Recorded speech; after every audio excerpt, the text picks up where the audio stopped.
Gibuksan sa gipahigayong job fair sa Department of Labor and Employment Condole ang mukapin sa 8,000 ka mga job vacancies atol sa pagsaulog sa Philippine Independence Day. Ini ang report ni Alan Domingo.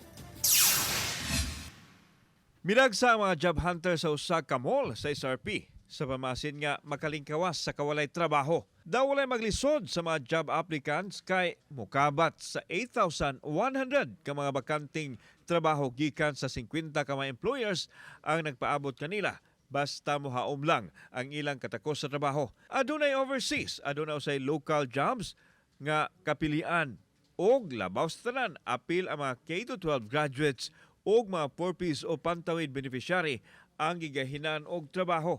Gitumong kini aron mahatagan og kahigayunan ang tanan nga makakita og trabaho. Usa sa na-hired on the spot ang K-12 graduate nga si Hanami Arrogancia kinsa first time nga makasulod og trabaho isip ELS teacher. This is a very good opportunity, especially for us fresh graduates, especially kay lisod gyud kayo ang job market during these times. And I'm sure that I speak for a lot of people here nga grateful kaayo mi nga naay job opportunity nga inani para sa amoa. Samtang gipadayag ni Warren Tortor nga naglisod siya sa pagpangita og trabaho kaniadto apan karon giswerte na dihang nadawat isip house marketing staff. Kakon nalipay ko. Dili ra kay miingon stricto sa service crew namo.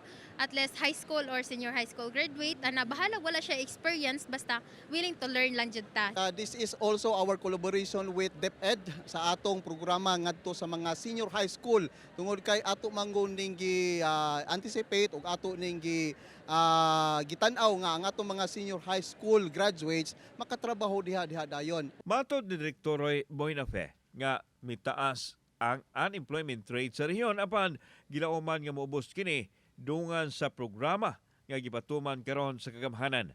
Naningkamot yod ang ahensya sa gobyerno ato mga partners nga ato makaigsuunan matagaan gyud og permanente o disente nga trabaho.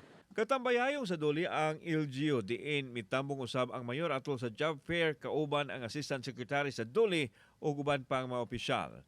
Kauban si Clover Lumayag, ako si Alan Domingo.